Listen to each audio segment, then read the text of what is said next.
YouTube, and I'm Canadian. For all of my Canadians in here that are going to eventually watch this video, I'm holding the infamous red cup.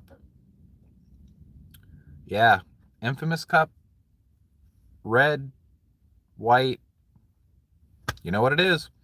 I do not need to remove my hand to show you what I am drinking currently, but a percentage of you already know it is a double double. That's right, you get a gold star.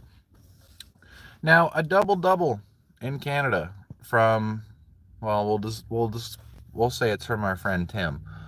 Um, Tim has always, for the most part, at least for a good chunk of my life, been the staple of the coffee roasters here in Canada.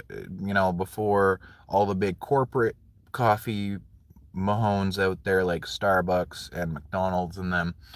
Um, And yes, I know McDonald's is not really a coffee shop-esque, but when you're from my portion of Canada, a lot of people get their coffee from McDonald's. I don't want to hear it. Um, yeah, so I'm here with the infamous red cup, and it's 2025. Anybody in Canada in the last year has noticed that little Timmy's fallen off, essentially. Little Timmy's fallen off, and some could argue it's between staffing. Some could argue it's about budgeting and finances. Some people could just say that the staff doesn't care. And these are all solid, valid, reasonable answers. Um, I'm just sitting here with a double double this morning. I'm killing a few minutes, waiting, and I'm going through different things in my content log, right? Like, because I'm actively thinking about making more content, long form content. And then I just take a sip of this flippin' coffee because I've been making my own at home a lot recently, especially over the last few months since before the holidays. Because I'm noticing this decline. It just doesn't even taste like a coffee, and that's what I'm going for. I'm noticing I don't taste any sugar. Like, if anything, a double double is 2 sugar, 2 cream. Some people have it with sweetener, some people have it with milk, but it's always been that staple 2 and 2. And it always feels like a 2.5 to 1 or a 3 to 1 or a fucking, pardon my French, 2 to none. And I'm over it.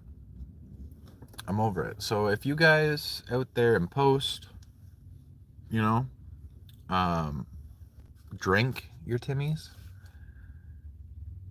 because I know people out there that need it, like crave, like fiend for it, like, and there's people out there that just drink it every day that go, I don't have a problem. There's something in the coffee that when you first quit, you almost need it. It's like no coffee can kind of compare, you know? And I did this, and I'd go back, and then a couple times a week, I'd find myself going to Tim's, and I'd be like, oh my God, like that, it hits the spot. I don't have that feeling anymore. And I went from regular to iced coffee. I used to drink a lot of ice caps. They're really sweet and full of sugar. They're good once in a blue moon, but not an everyday drink. It's like diabetes in a cup. Um, I moved to iced coffees, and then I started getting a bunch of ice, and then people weren't making that right. So ultimately, I started making coffee at home. Percolator, Keurig, because my machines weren't being really used. And like, if I have the machines at home, why am I not making use of these machines? They're expensive. Um, so that's what I did. I went and got different K cups. I have different perk. Um, I even have a few instant coffee. like just on the fly in case I need it. And most importantly, I take my percolator coffee and I strain and make my own cold brew, and it's not that hard. It takes like 10 minutes of work for like 2 cold brews, 5 minutes a night, 5 minutes a day, and you got 2 really nice cold brews. And realistically, sometimes you spend 10 minutes waiting for one at Tim Hortons. And is it made right? Maybe. I'm noticing when I order this red cup, I'm not hitting that staple. I'm not getting the level of coffee to flavor ratio that used to be there. And yeah, they don't want to reduce waste. Some people out there in Canada may have heard too good to go. In my town, everybody complains and has no idea about too good to go. They complain that there's no donuts, no baked goods, no bagels, no nothing at the end of the day. Like I like dinner time, supper time, 5, 6 p.m., 7 p.m.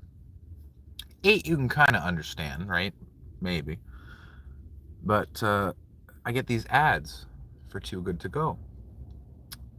And I'm like, oh, okay, well, I like fresh, hot, affordable food. I download the app, sign up, do the whole thing, and it's just Tim Hortons. I have like 5 or 7 Tim Hortons locations on this app and nothing else. No other company, no other food, nothing. And it's $4.99 for like 15 random items. And from a business sense, yeah, you don't want to throw out the baked goods. Yeah, you don't want to waste the money. You spent the money on baking them and everything.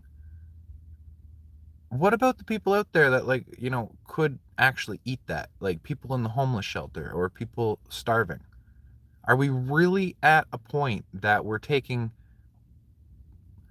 food that's considered not good for shelf life and we're discounting it to like greedy, gluttonous people? I don't know. Folks, I'd love to sit and chat. I love my one viewer right now just sitting in here hanging out. But I see that I do have to kind of wrap up my video. Yeah, because the person I'm waiting on is nearly done their appointment. But I don't think this is over. I think I will actually put a full, like an actual video out about this, because there's a few topics that I want to touch on. And I know next week, Tuesday, actually, I think Tuesday or Wednesday, I will actually be in a Tim Hortons early morning, waiting for a class to start. Not at Tim's, but my class isn't open, and by the time I get there, like, it's just easier to travel with another person. So I go in, I check my stats and everything, but maybe I'll go live then. Maybe we'll go live in Tim Hortons and film something.